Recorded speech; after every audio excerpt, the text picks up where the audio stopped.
Hello, hello, hello. We are live. We are live. Thanks to everyone who've already joined. Awesome sauce. All righty. So, hopefully you guys were, listening to the promo and you went ahead and you did that share, share, share. You tagged your besties, you tagged your family, because guess what? As long as you're a woman, and if you're a man who believes in equal rights for women, guess what? You're going to want to listen to exactly what our lovely panelists have to say today. So, of course, you may ask yourself, okay, what prompted this discussion as to a woman's way forward? Well, of course, it was by the Justice Ruth Bader Ginsburg that passed just this recent week. And of course, if you look back in her body of work, you will see that there's so many different things that she has done in terms of, lobbying for equal rights for women. Now that there's another, argument that says, okay, was that really enough? Was it diversified enough? All those different conversations.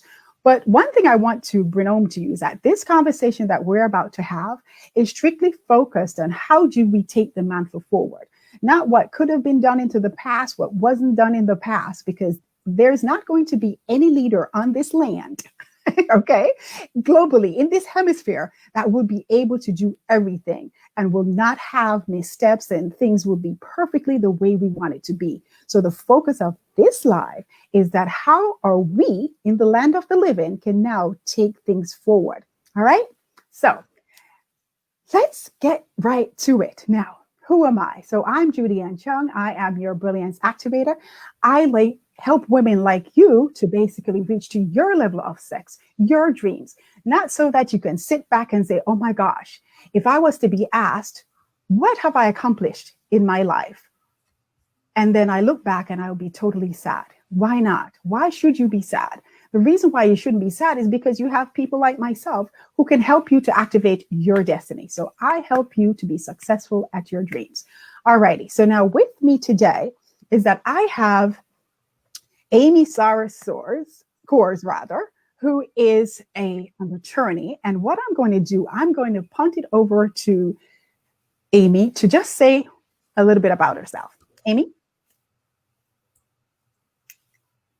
Hello, everyone. I'm Amy Kors. I'm a matrimonial attorney in New Jersey, and I focus on high conflict and complex matrimonial litigation, custody litigation,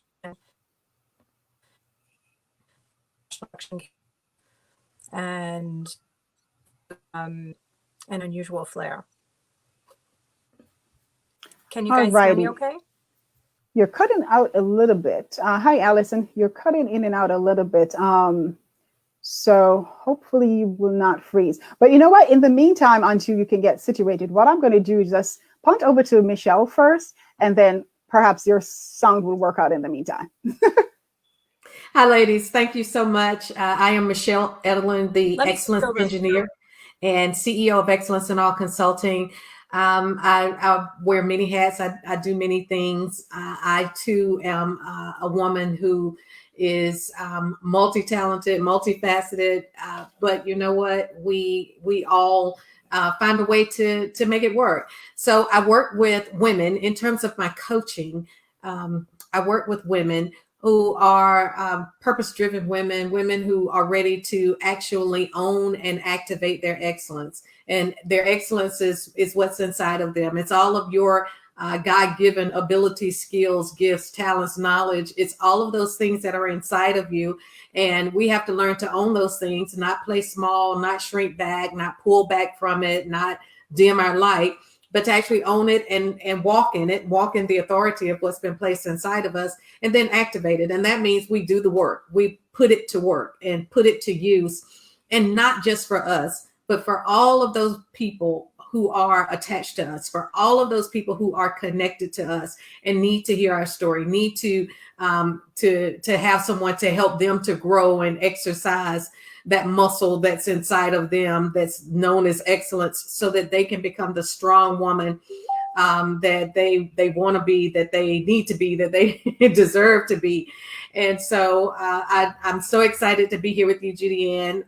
Ruth Bader Ginsburg was a force to be reckoned with, but she did it with such class and such style until it was hard to argue with her. It was hard to debate it because she did it in a way that was helpful to everybody. So thank you for inviting me to participate in this, and I'm really looking forward to a very rich and lively discussion. Right. Thank you so much. Of course, now you know why she's definitely referred to as the excellence engineer, and that's something that resonated with me also. I think we have Amy back.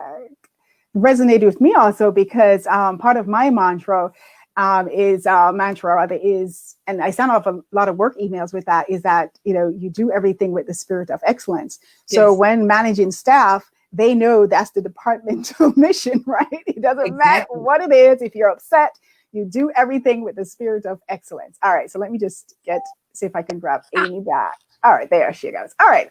So, Amy, sorry about that we had to cut you a little bit short, but it's fine. It's fine. All right. All right. So in the interest of time, as we shared before, that we really wanted to, focus on women leadership, women, rights in terms of equality. And Allison, thank you so much for sharing. All right. And the rest of you can also, follow Alice's lead and go ahead and share. All righty, guys. So if we can go on mute. All right. So let's dive right in. Now, as we said, we heard about Ruth Bader Ginsburg's impact. Now, I'm going to throw it out there to any one of you ladies who want to answer, or if you want to answer both of them. Alice's making me laugh with her comment anyway. And that's supposed to be a secret. But anyway, so it says we hear a lot about her impact, but what would you say was her most impactful lessons that has impacted, your life? Whoever wants to go first. Oh. So I guess for me, when I think about how she impacted me the most, I think about the fact that she just did things without asking for any exception. She didn't make excuses for her gender. She didn't make excuses if she was pregnant. She didn't make excuses if she was sick or not sick. There was a story I had read the other day. She was friendly with a reporter and did their wedding ceremony, and she had just had chemo like the night before, didn't even tell this person that she was sick. She just did things. And I see myself in that often, that I'll just, no matter, we always joke about the men having the man cold and they're lying in bed. They can't get up, and we're out there sick as a dog working, and we just carry on with our day. And I think that's a very powerful statement, because it's so easy to make excuses as to why you cannot do something. Right. So I think that also speaks to Michelle's mantra in terms of being the excellence engineer, because part of excellence is also doing things when you're not, either you don't feel like it, or even when you don't feel well. So I will hand that over to Michelle. What do you want to add to that? Yeah, I do. So, I purposefully wore this T-shirt that says "Be the Change," because I think that what Ruth Bader Ginsburg embodied was, she was the change that she wanted to see. Mm-hmm. And that is a message that we all can take. It's really easy to complain. That's the easy part. It's right. Easy to tear down. That's even easier. Mm-hmm. But it's not always as easy to say, okay, I see the problem. I don't like what I see. Right. Now what am I going to do about it? Right. And so I had to, my husband and I pastor a church, and it was my turn to preach this morning. And I came from a scripture that said faith without works is dead. And what I was saying is, we'll say we have all the faith in the world. Like, right. Things are not good. Things are not right. Things are not fair. They're not equal, etc. But then when do you put your work with what you see that's not right, and you become the change? You make the difference. That's what she did. She didn't wait for someone else to make the change. She didn't wait for someone else. She became the change that she wanted to see. Right.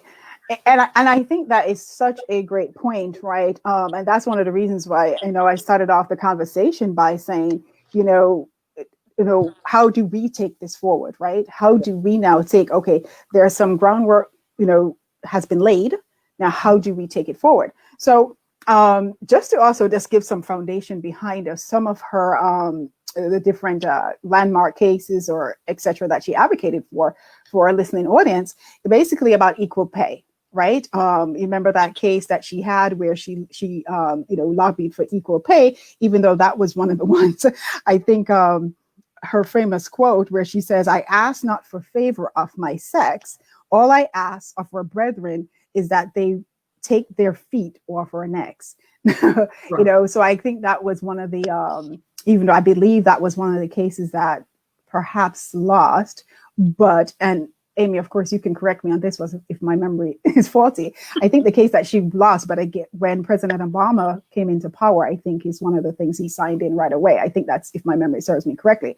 The other part is that when I thought about back in that days that you could not secure a loan, get a credit card, get a mortgage, open a bank account without a man, I was like, what? I was like, thank God I did not live that time. I don't think I did. Okay. Because that's the thought, right? I'm like, I need a man so I can open a savings account. I need a man just to get a simple credit card. Lord have mercy. I would probably burn the house down. Anyway, I'm one of those rebellious types.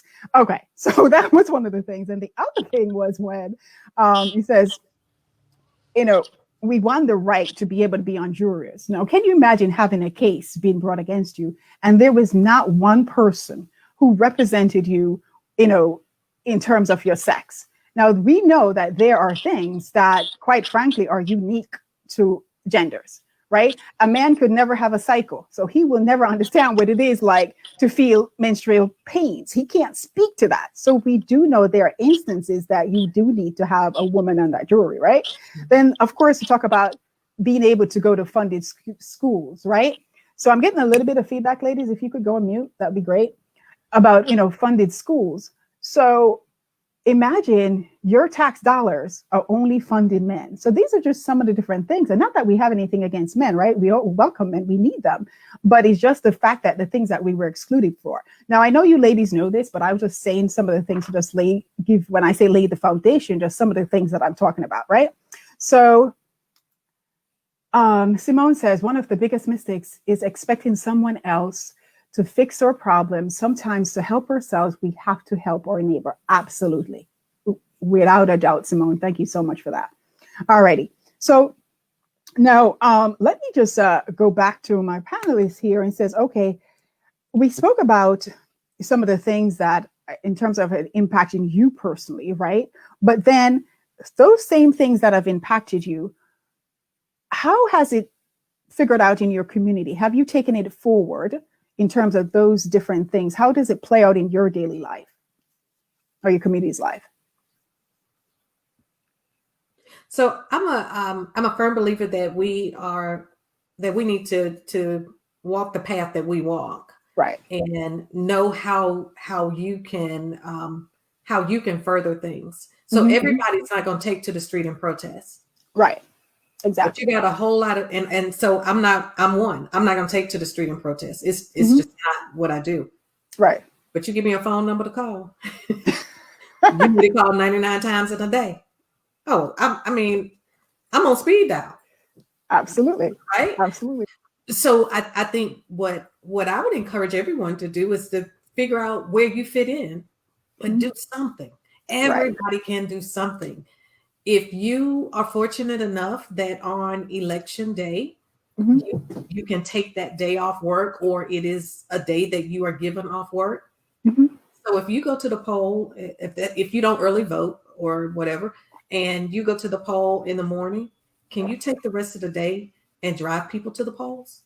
Right. There's so much that each of us can do. And I think that her message was, find where you fit in, find your path and work it hard.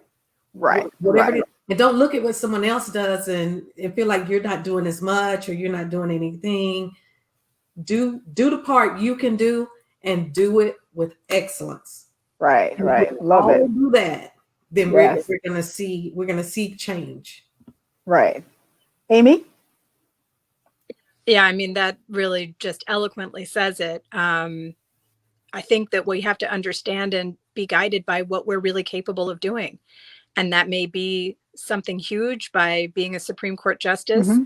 And it may be something small by just being a good parent and raising your children to look at everybody and get to know them before they judge them, or running a small business and doing things community based, Mm-hmm. or practice, like for me, practicing law and practicing it at a very high level where my clients feel that I'm very invested in their Mm-hmm. lives, no Right. matter who they are, how much money they make, whatever their circumstances are.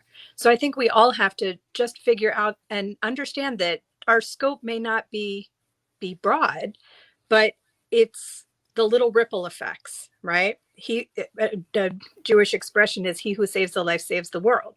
Right. And it's very true. You take one person into your responsibility, and the ripple effect from that one person and the impact that they can have on so many other people, Mm-hmm. that may be just that one person. That may be your purpose. Right. Right. For Ruth, it was to open the doors for all of us. And so now that we're on the other side of that door, what are each of us going to do with it? How many doors are we going to open? Exactly. Right. Exactly. I mean, everybody will open the door or walk in the door that's opened to them, and then leave the door open for people to walk in behind you. Right. Stop this whole notion of, I got mine, you have yours to get. You walk in the door, you close it, you pull it closed behind you. Right. Don't do that. You walk in, and then you keep that door open and you try to usher more people into that door. Then you're doing your part. You may not do it for millions and millions. You may do it for your family, but you never know if that person in your family that you're raising, or that person in your family that you're influencing, is going to be Ruth Bader Ginsburg. You just don't know.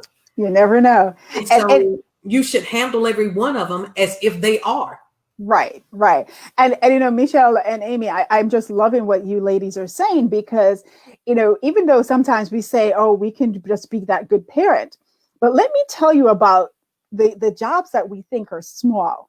We never really imagine, and probably can never do so, understand the compounding effect. Because you being that good parent, you raise that good child turns around and be another Ruth, another somebody else. Trust me, that means your value of what you created. I'm getting goosebumps saying my own thing. Value of what you just created, right? It has a compounding effect. So you really don't know, as small as it could be, just what it does for the world, our community at large, right? So Simone also shares, she says, comparison is a thief of joy. In a hospital, the surgeon operating to save a life cannot function without the cleaners who sterilize the OR. Everybody has a role, and all roles are important. Simone, well said. Well said. We need everybody. And then it is also, we like to talk about diversity. It's very enough, a tad bit. We like to talk about diversity, but we think about diversity sometimes only in people format. What Simone just explained right now is diversity in roles and how they're interconnected and how they're all needed and they're all important, right? To make for the greater good. It all funnels up to the top, right? For that greater good for all. All right. So exactly. You might remember the photo of President Obama where he's coming. Oh yeah. Through the White House. Yeah. He fist bumps, or daps up or something. Right. The guy who's cleaning the floor. Yeah. But it takes the guy cleaning the floor, the person cooking the meals, the people who protect you, the president. I mean, it takes it all to make it work. It takes every single one of them to make it work. And so, as when we can finally get to a place where we don't minimize roles, right? I think we will see a totally different world where we respect roles instead of minimizing them. Right. I say to my kids all the time that the most important job in the entire world is the guy that picks up your garbage. Yeah. Yeah. Think about it. Have you ever lived through a garbage strike? You remember we had one in New York? Remember, like way back, I might be telling my age, but like I remember way back. I'm older than you, Michelle. I'm sorry? I'm older than you. Right. Years and years ago, in like a really large city. It may have been in New York City. New York, yeah.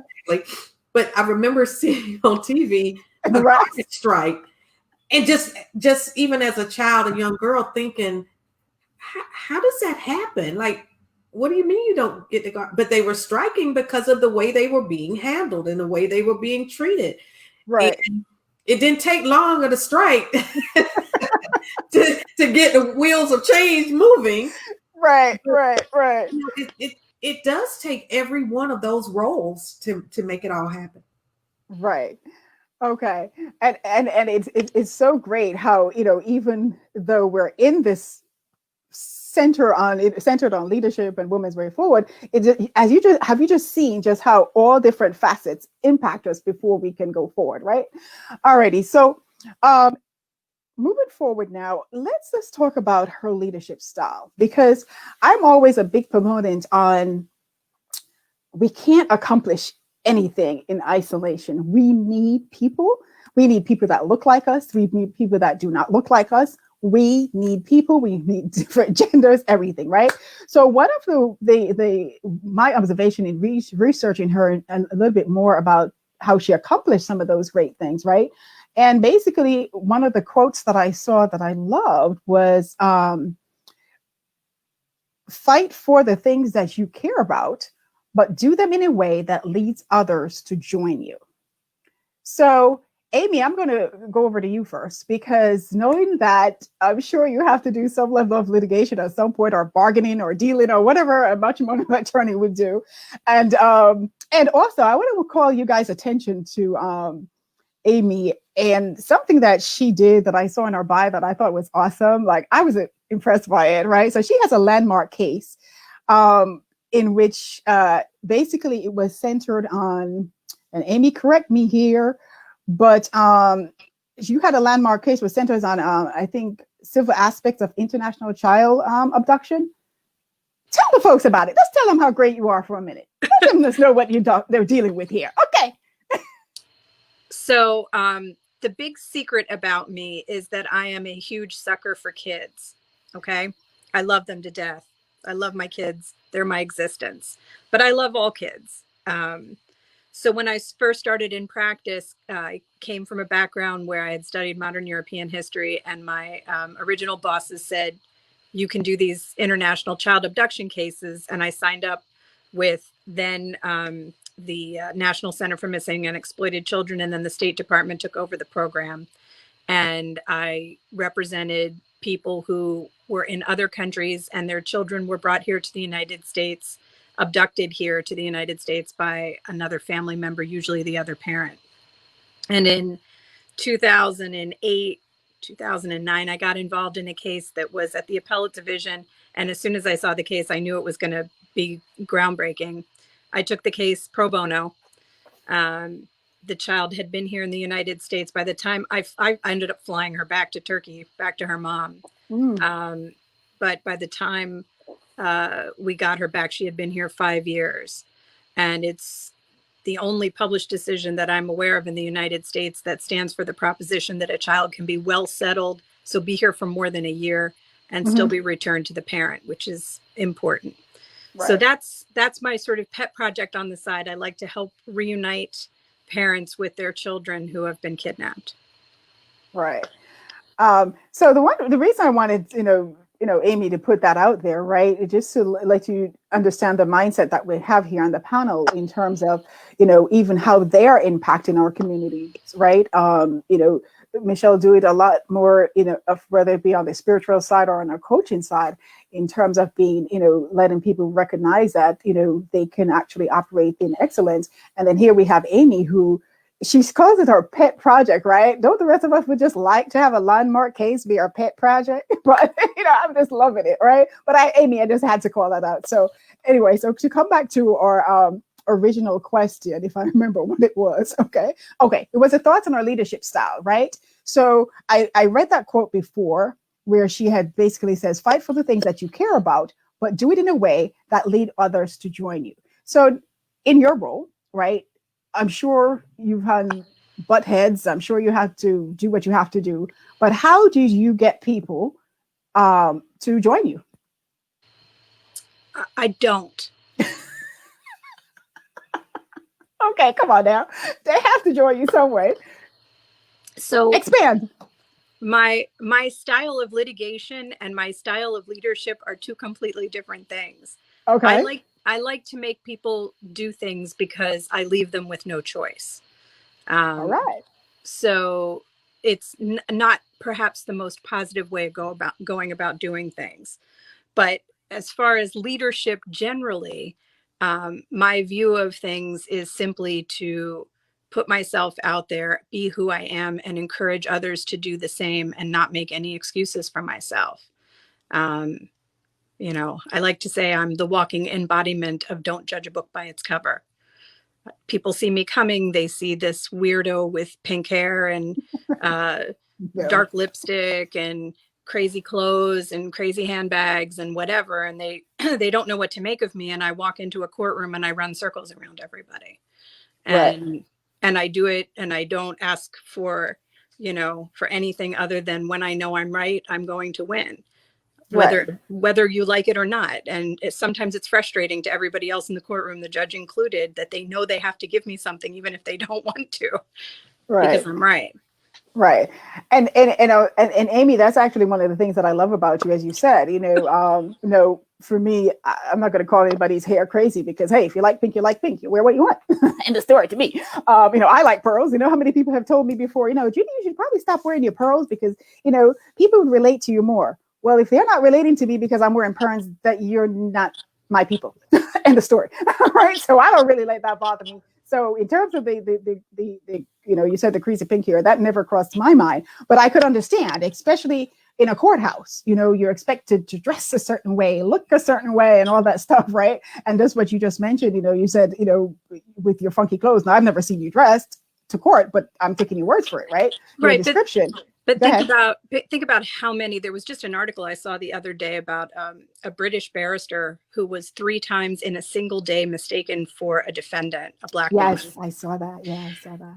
Think about how many times that happens. You know, I guess part of what I'm trying to do is, especially in a courtroom where it's such a serious place, and it's a place where really the old school stereotypes play out with so much more intensity than in other parts of society. So, you know, for me, it's important to know that I'm at the top of my game. I've got all of these accreditations and landmark cases and published decisions from the appellate division, and I'm killing it and whatever.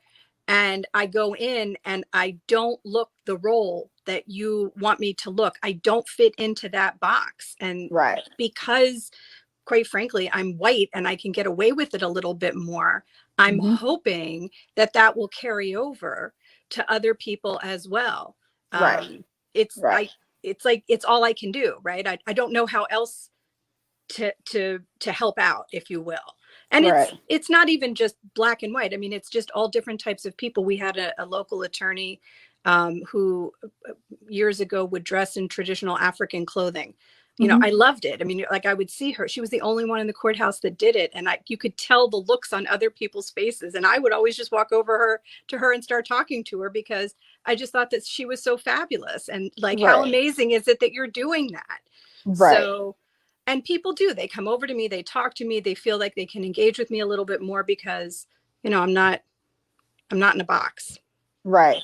And now, so Michelle, before I pull you into this, let me just say this. So what you just spoke about is, okay, so you're doing what you can do. And you said something key. And that's one of the reasons I love Amy, is because as the short time I've met her, even though I've known her vicariously to Allison Williams, who's also another attorney, which is a friend of mine here also. And the thing that I love about Amy is that her level of awareness, right? You notice what she said. Okay, she being white, she can get away with some of these things a little bit more, right? So she's very aware of what her skin color helps her with, right?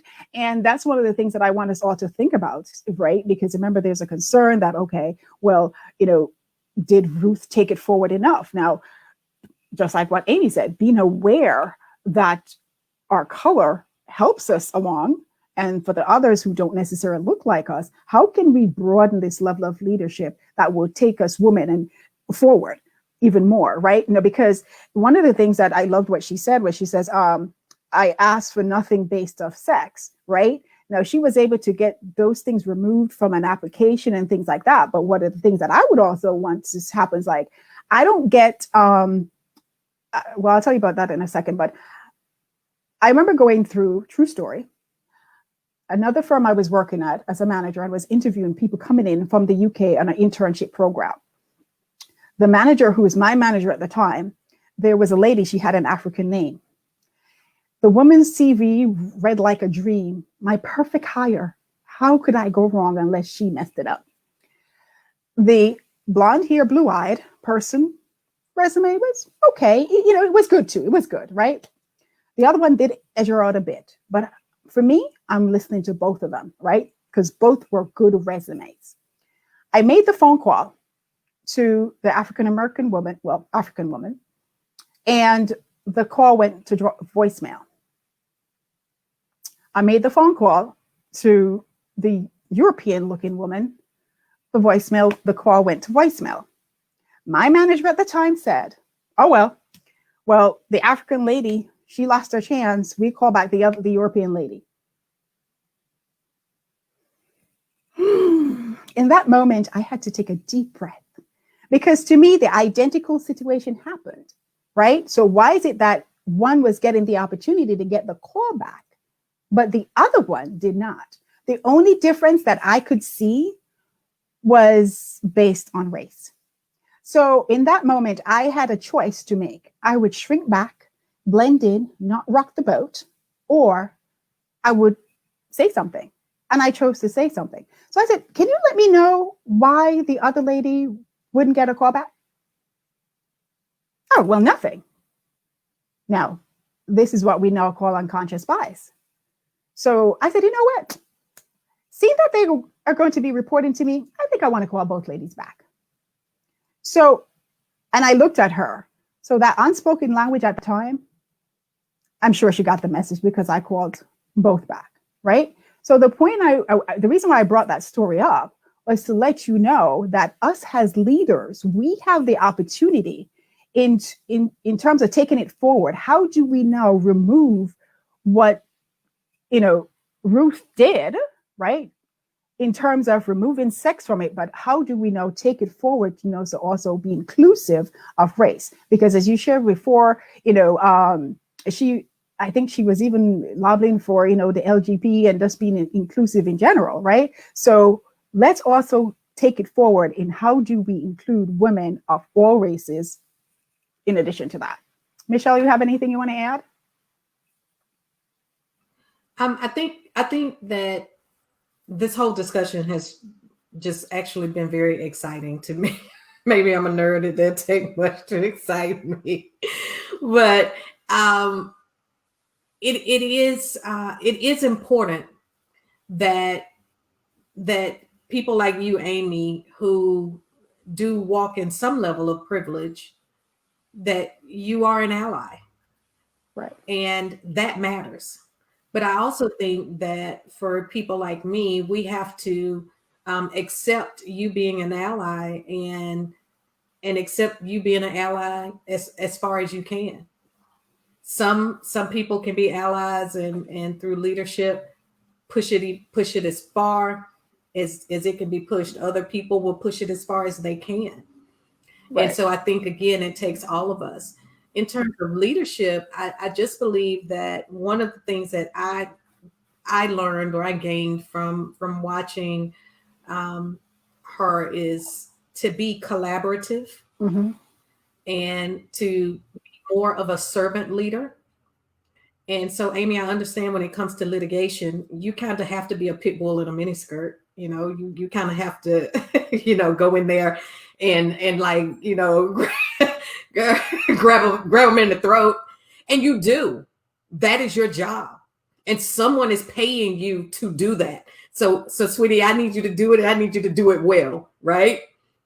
But in terms of your leadership outside of that, it seems like you are very collaborative and very much one of these lead by example, and I'm going to serve. I am in a executive position in state government, and one of the things that I say to my staff all the time is, I'm not going to ask you to do something that I won't do. I'm not going to do it. I'm not going to ask you to, just do something that I won't do. Now, are there things that we have to do sometimes that we don't necessarily agree with? Yeah, there may become a time when we have to, do things that we don't necessarily agree with. And I don't mean things that are unethical or things that are illegal or anything like that, but, just a difference in how we would have handled the situation.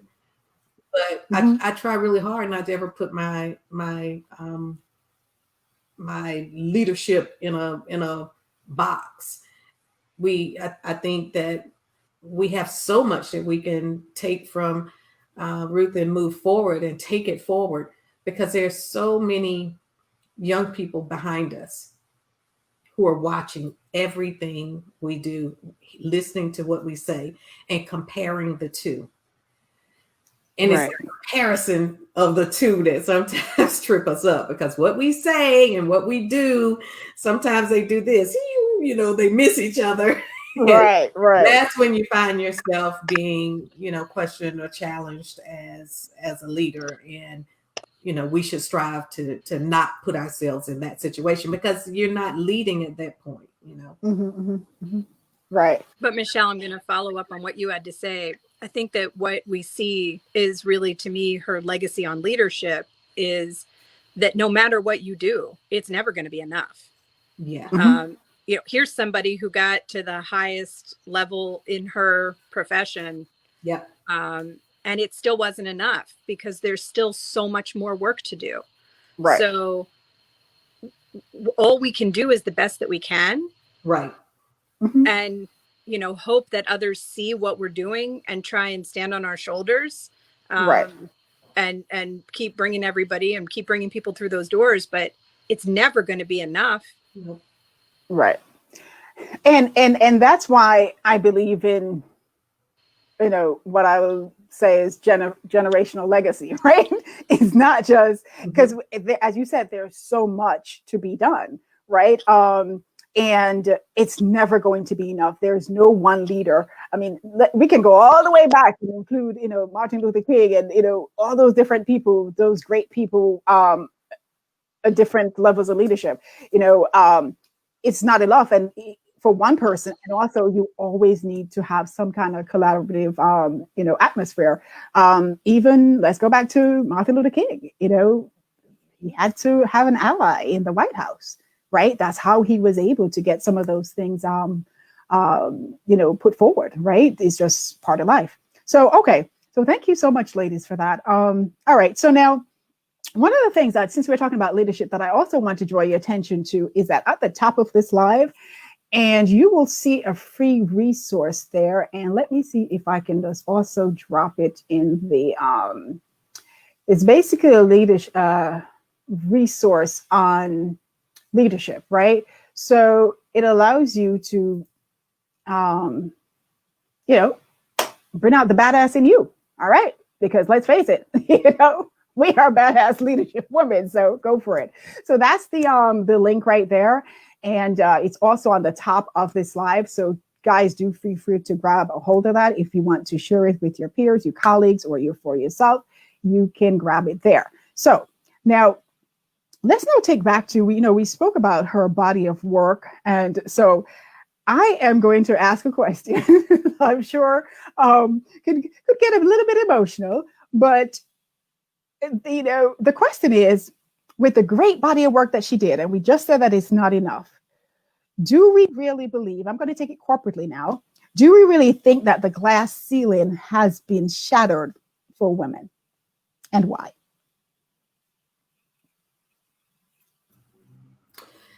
So when you use the word shattered, that means totally destroyed and no longer exists, and it's a clear path straight up. Is that I'm understanding shattered to me? Because if it is, I would have to say no. Okay. I think there are cracks in the glass ceiling. I think that, kind of like what Amy just said, there are, maybe each person will, like get on the next person's shoulders and take it a little higher, and then someone gets on their shoulders and takes it higher. So I think that the glass ceiling, it has cracks in it. I think that there are some who may have, I'll say, even gotten beyond it, but I don't think that there are enough cracks, or that it's a big enough hole in it that we can, just say, hooray, we've done it. We've cracked or shattered the glass ceiling. No, absolutely not. Because there's still, we as women don't make what our peers who are of a different gender make. We don't get the same opportunities on just across the board as our peers. So any number of things. No, I don't think the glass ceiling is shattered at all. Right. Amy? So that expression, you have to take a step back to take 2 steps forward. Okay. Sometimes I feel like every time we put a crack in the glass ceiling, someone comes along and fills it in and then adds an extra protective coat on the other side. Good analogy. I never felt that I couldn't do something because I was a woman, even though there were people all along the way telling me that I couldn't do things because I'm a woman. I just ignored them. But it doesn't mean that there's less weight on any of us because of our gender. I mean, I had my daughter my 3rd year in law school, and I remember my family members saying, how are you going to work and have a baby? And I just thought that they were insane. I'm like, what do you mean? How am I going to, I'm going to go to work. I'm going to come, it just didn't make any sense to me.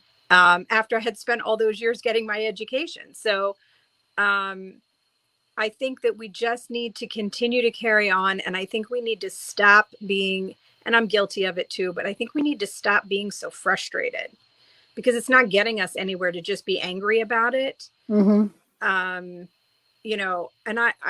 really, you can ask Allison, I'm very guilty of it, because every morning I wake up angry these days about what's going on. But I think that we need to find a way to put the anger off to the side and redouble our efforts. And if we could find a way to, and I know there's a lot of debates about feminism, but ultimately it is really to promote all women, women.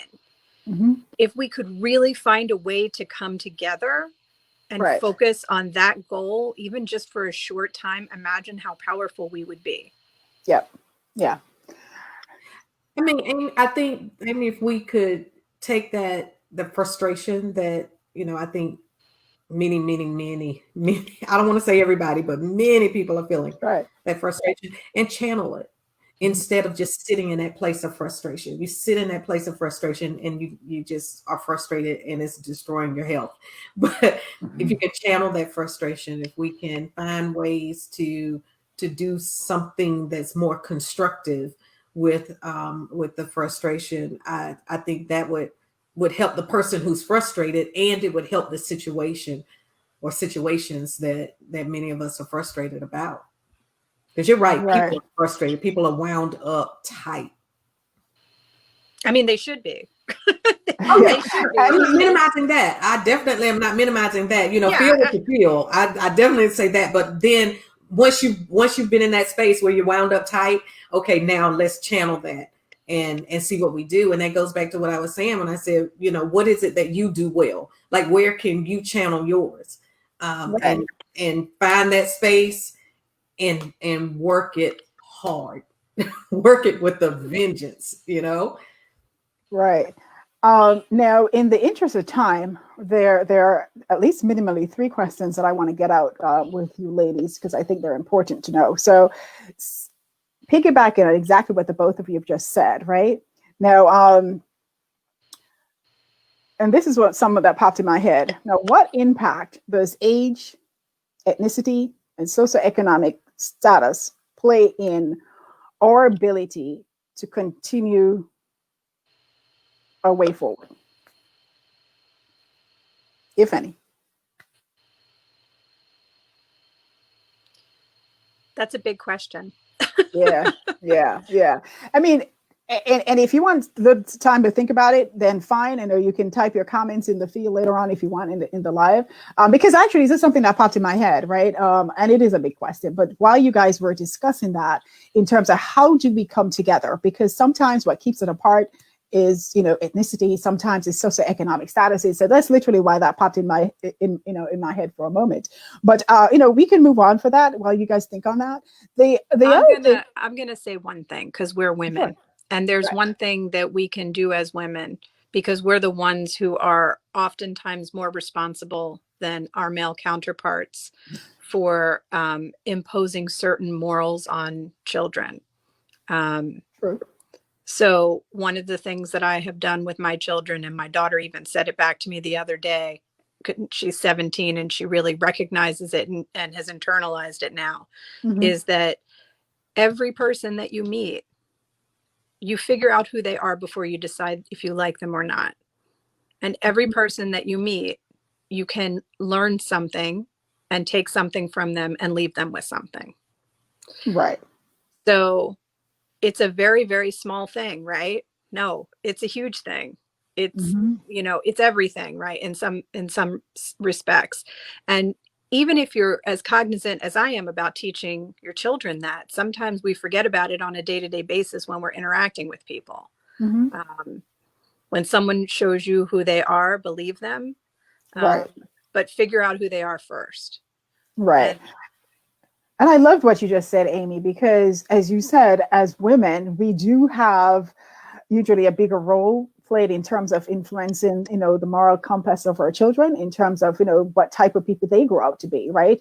Of course, I remember scene where you see that picture, I think it was somewhere in Brooklyn, where you see the little black boy and the little white boy that ran together and they were hugging each other. And it was such a needed picture at the time because of all the unrest that we were having. And as you said, it starts within the home. It starts us as women. How do we train our children up in terms of, you know, the moral compass and what they think about? And as you said, you know something about the person before you even decide, you know what I mean, whether or not you go to. Children are not born seeing the color. Children Right. aren't born hating somebody else. They're, right. you know, they're just there to take initially. So they're Right. only going to take what you give to them. Exactly. So if you give to them, you know, good things, right? And if the world needs a happy couple running to each other, they can just, Allison is going to post it, right? So they could just videotape me and Allison running to each other when we see each other all the time, because we're like the adult equivalent of that. I would have to attest to that. The love fest between these two is like, okay. I know they have bro fest. I don't know what they call for women, but it exists between both Alice and Amy there. So I love it. Okay. All righty. So in the interest of time, right? What 3 things, because I love leaving our audience with something tangible that they too can take forward, right? Because remember, the overall goal is, yes, talking about Ruth's impact, but how can we now take the mantle forward? So 3 things that you would recommend for us women to be able to consider taking that mantle forward.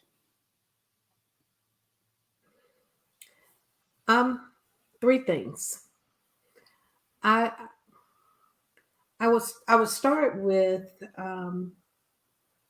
understanding who you are first. You know, knowing who you are.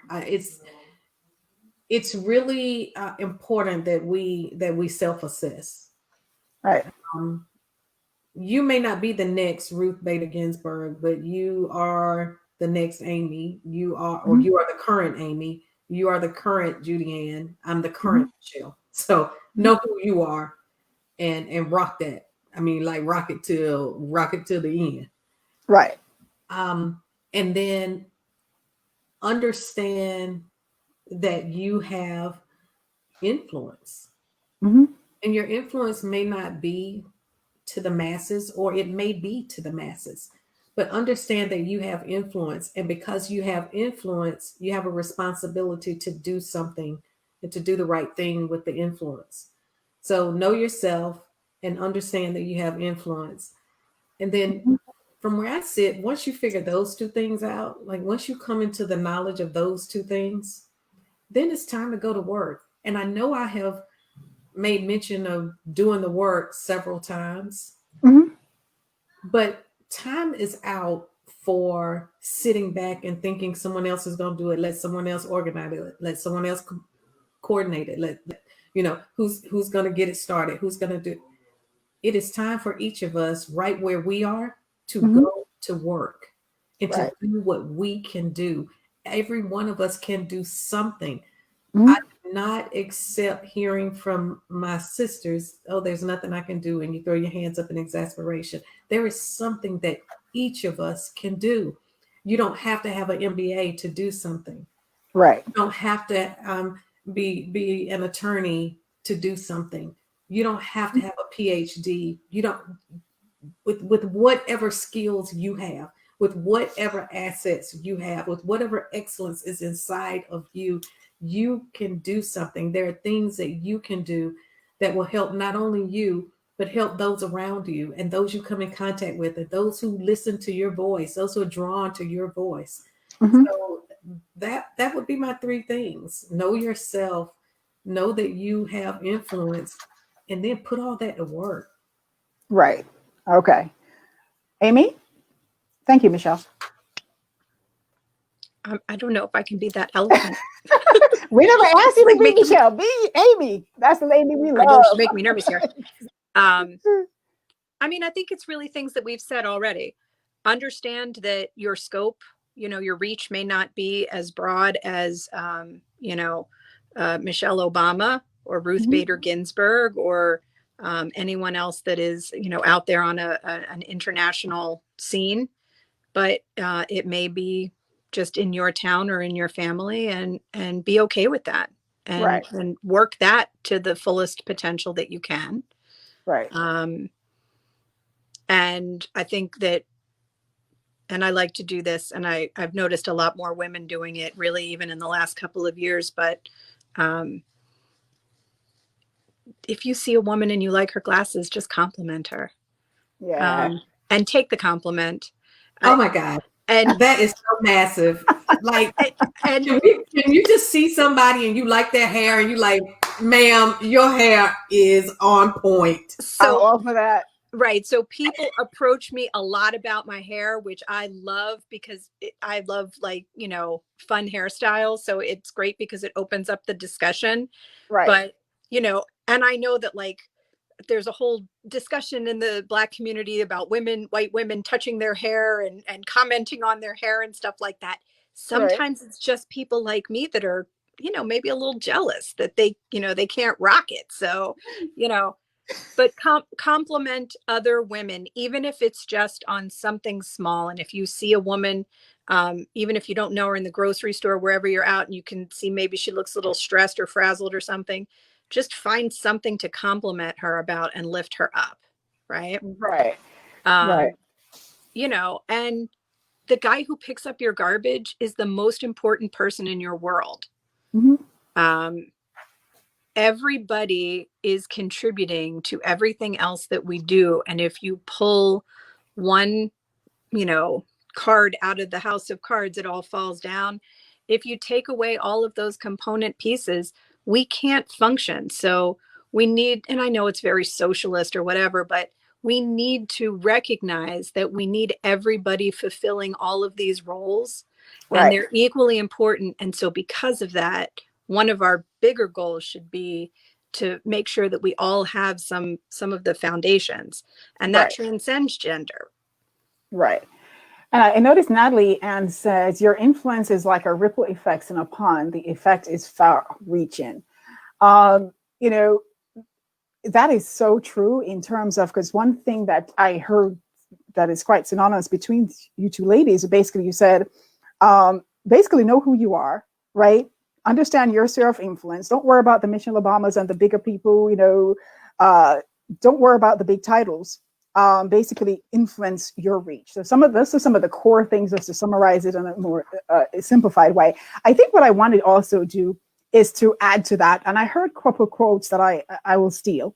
And one person I heard an Oprah program that says, your crown has already been paid for, wear it. And me being, you know, that brilliance activator, I'm all about wearing your crown. So I think the ladies here just echoed it, and they just said, you know, basically know who you are and where you are, and be comfortable in it. So wear that crown and go ahead and take it forward. Have the confidence to influence the people around you, whether it be just your kid, the garbage man, you know, the president, whomever. Be bold. The most you can hear is no. And when you hear no, you keep working it, readjusting, so you can hear maybe until you get to that yes. So that's one of the things that I would say in terms of just being able for us to take it forward. And the other one, it says about searching for impact, not title, right? And that was taken from that gentleman, Wesley Moore. I think he's out of Baltimore, where he actually left a Wall Street job. And of course, those of you know that I work on Wall Street. So of course that, you know, resonated with me, where he says he didn't search for a title. He left that big lifestyle, that big job, that big title that he had to go after his passion, which was basically to impact the education system, you know, in the city of Baltimore. So he said, again, search for impact, not title. So that's one of the things that I thought was really, really big. And again, coming back to the whole confidence piece, right? Standing in your truth is standing also in your brilliance, and you're accepting that. So I hope, you know, that has been something that has really helped you. And the one thing that we probably don't have a lot of time for right now, but is to also talk about, we can't do this. And we spoke a lot about, you know, collaborating, right? From a leadership perspective, right? That we can't do this alone. So men, I'm going to also make that, you know, case to you guys, just like how Ruth had to read across the aisle to, you know, the people who were opposite sex. We need you guys, because a lot of the times you're the ones that stand at the door. You're guarding the door. So we need you to crack that door for us. We're not even wide open. We just need you to crack it, because we can do the rest of the work. So we want you to crack that door for us. Understand that by giving us the rights that we deserve and we're entitled to, right? That we will make this world, this community, a better place for you and your kids also. All right, ladies. So what I'm going to do just to wrap this up, any final words that you like to share? Thanks for letting me tag along. You're most welcome. And thank you for tagging along. Michelle? Well, Amy, it was really nice meeting you, and I am glad that I had the opportunity to do this. This has been phenomenal. We need to do this again. I'll just put that out there, Judy Ann. All right, we can always do it, because as we said, the work, I think it was Simone who said the work is never ended. So exactly. We definitely have a lot to do. And I also want to acknowledge our listening audience. You know, the conversation was going so rapidly, I didn't get to acknowledge everyone, but there was Allison, there was Simone, there was Denisha, there was Natalie, and so thank you. I think I saw Paul popped in there at some point too. So thank you guys. If I missed you, as my father would say, charge it to my head and not to my heart. Ladies, thank you very much. And again, I am Judy Ann Chung, your brilliance activator, to help you to realize your goals, your dreams by activating your brilliance and soaring. All right, so bye for now. Thank you.